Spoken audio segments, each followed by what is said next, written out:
اما بعد قال اللہ تبارک و تعالی فی القرآن المجید والفرقان الحمید فاعوذ باللہ من الشیطان الرجیم بسم اللہ الرحمن الرحیم لعمرک صدق اللہ العظیم۔ میرے زندگی کا مقصد تیرے دین کی سرفرازی، میں اسی لیے مسلمان، میں اسی لیے نمازی۔ محترم و مکرم معزز سامعین اکرام، السلام علیکم ورحمۃ اللہ وبرکاتہ۔ ابھی میں نے جو آیت مبارکہ کی تلاوت کی، اس میں اللہ تعالیٰ ارشاد فرماتا ہے، اے حبیب کریم صلی اللہ علیہ وآلہ وسلم، آپ کی مبارک زندگی کی قسم۔ حضور پاک صلی اللہ علیہ وآلہ وسلم کی زندگی کی جب اللہ قسم کھائیں تو سوچے کہ کتنا عمدہ زندگی آپ نے بسر کیا ہو۔ اللہ قرآن میں اور ایک جگہ ارشاد فرماتا ہے، لقد کان لکم فی رسول اللہ اسوۃ حسنہ، اے مومنو تمہارے لیے حضور پاک صلی اللہ علیہ وآلہ وسلم کی زندگی بہترین نمونہ ہے اپنی زندگی گزارنے کے لیے۔ اور میلاد النبی کی نسبت سے حضور پاک صلی اللہ علیہ وآلہ وسلم کی سیرت کا سلسلہ شروع کیا گیا ہے۔ کل ایک پروگرام ہوا، انشاءاللہ آج دوسری نشست ہوگی۔ حضور پاک صلی اللہ علیہ وآلہ وسلم کی آمد سے پہلے ہر جگہ کفر چھایا ہوا تھا، شرک کے بادل بھر کر آئے ہوئے تھے، ہر جگہ ظلم، زیادتی، شراب بازی، جوا بازی، زنا کے اڈے، زندہ بچیوں کو دفن کر دینا، یہ عام ہو چکا تھا۔ حتیٰ کہ ہر جاہل پنے کی ہر مثال اس دور میں ملتی تھی۔ حضور پاک صلی اللہ علیہ وسلم کی آمد سے پہلے آدم علیہ السلام سے لے کے عیسیٰ علیہ السلام تک جتنے گناہ موجود تھے وہ گناہ سارے حضور پاک صلی اللہ علیہ وسلم کی آمد سے پہلے موجود تھے۔ حتیٰ کہ اگر کوئی گھر میں بچی پیدا ہو جاتی تو سب سے بڑی منوست سمجھی جاتی، سب سے بڑی افلاسی، سب سے بڑی بدقسمتی سمجھیے، یہ سمجھیے کہ ہر جو سب سے بری جو ہے وہ ہوتی تھی اگر بچی گھر میں پیدا ہو جائے۔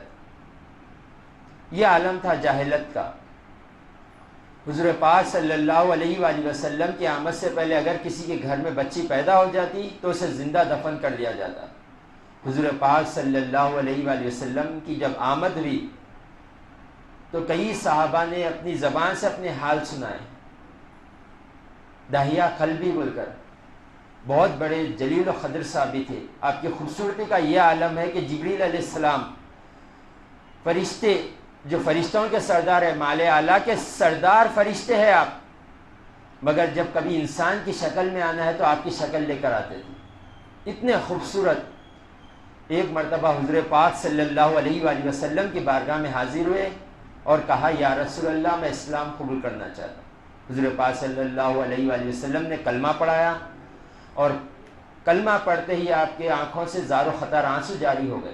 تو حضور پاک صلی اللہ علیہ وآلہ وسلم نے پوچھا، اے داہیہ قلبی ہوا کیا، کیوں رو رہے ہو؟ تو حضور پاک صلی اللہ علیہ وآلہ وسلم کو آپ نے فرمایا، رسول اللہ میرے تمام گناہ معاف ہو جائیں گے؟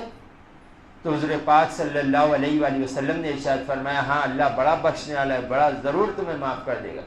تو آپ نے کہا کہ میں سب سے بڑا، دنیا کا سب سے بڑا گناہگار کوئی ہے تو وہ میں ہوں گا۔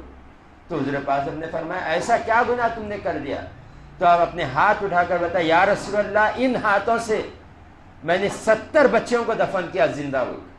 میں قبیلے کا سردار ہوا کرتا تھا، کس کے گھر میں اگر بچی پیدا ہوتی تو میں دفن کرتا تھا ان ہاتھوں سے، 70 بچیوں کو میں نے زندہ دفن کر دیا۔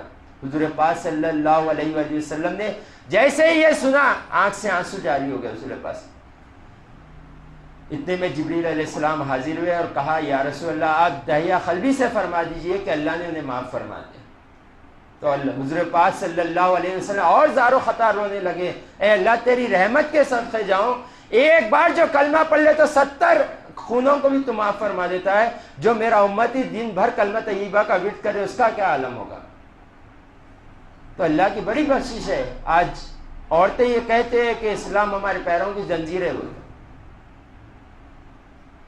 اللہ ماشاءاللہ جسے اللہ نے توفیق دیا ہے وہ اسلام کو بہتر جانتے ہیں، مگر جو اسلام کو نہیں پڑھے، جو دین کو نہیں پڑھے، یہ سمجھتے ہیں کہ ہمارے پیروں کی زنجیر اسلام ہے بول کر ہمیں کہیں نکلنے نہیں دیتے۔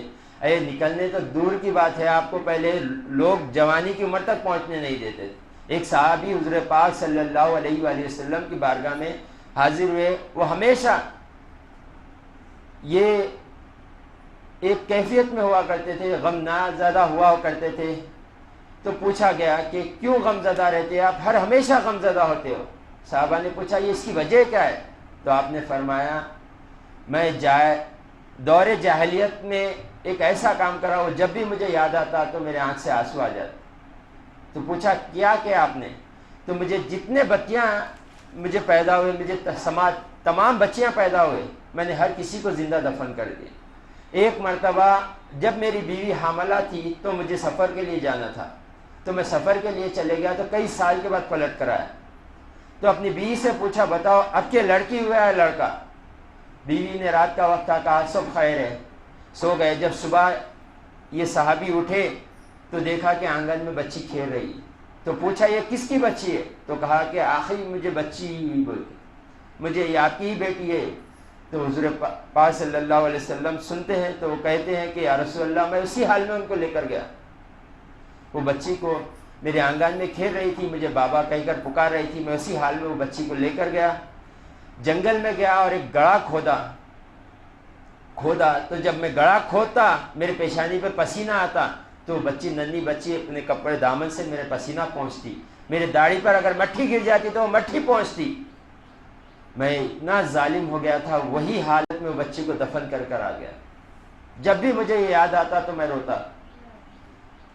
میرے سختی دل کا عالم یہ ہو گیا تھا دور جاہلیت میں کہ میری بچی میرا اتنا خیال رکھ رہی ہے، اس کے باوجود میں اسے دفن کر کر آ گیا۔ آج اسلام نے یہ کیفیت دے دی ہے کہ وہ واقعہ میں بھول ہی نہیں سکتا ہوں، میرا دل اتنا نرم ہو گیا، ہر وقت مجھے میری بیٹی یاد آتی ہے۔ اور آج کہتے ہیں کہ اسلام عورتوں کے لیے پیروں کی زنجیر ہے۔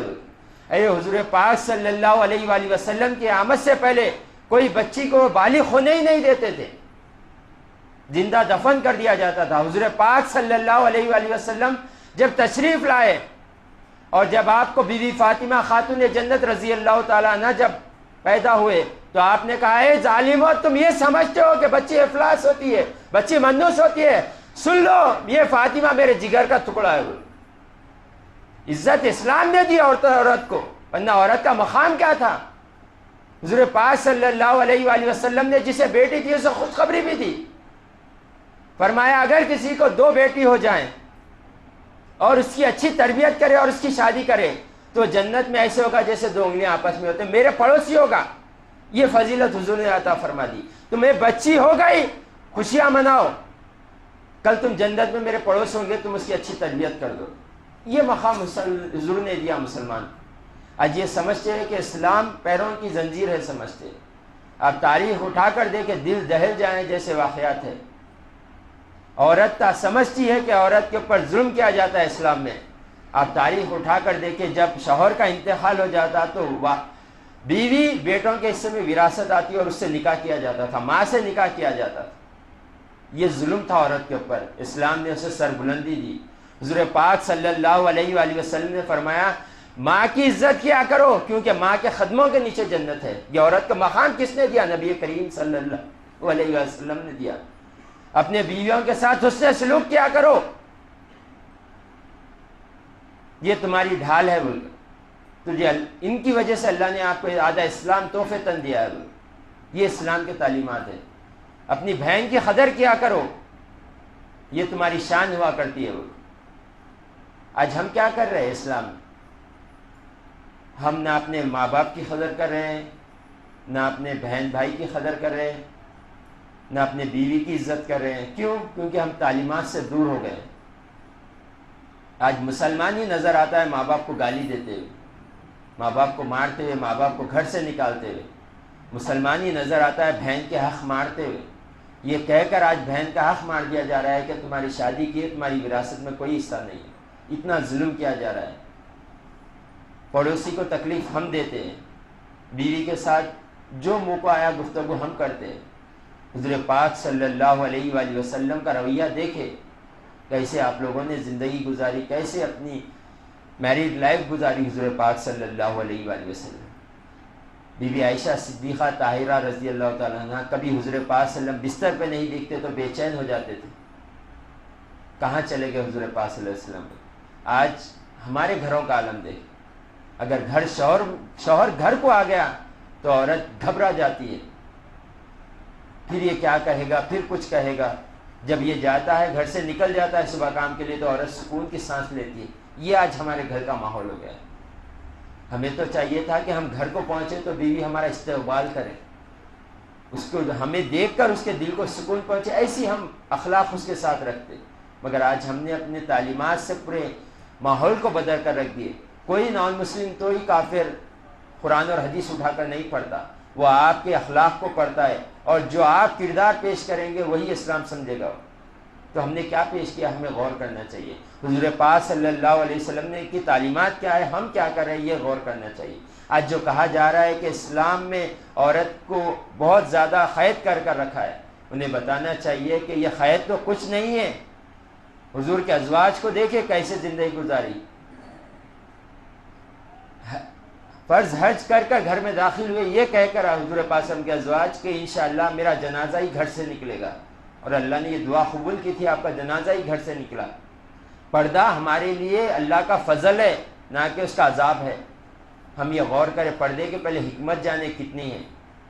آج ہم نہیں غیر مسلم کہہ رہے ہیں کہ جب عورت کھلا پھرتی ہے تو اس کے اوپر کئی طریقے سے ظلم کرنے کے امکان ہے. بول کر جب یہ پردے میں رہے گی تو یہ کئی طریقے سے محفوظ رہے گی. بول ہمیں پہلے غور کرنا چاہیے, تعلیمات سیکھنا چاہیے. وآخر دعوانا ان الحمد للہ رب العالمین.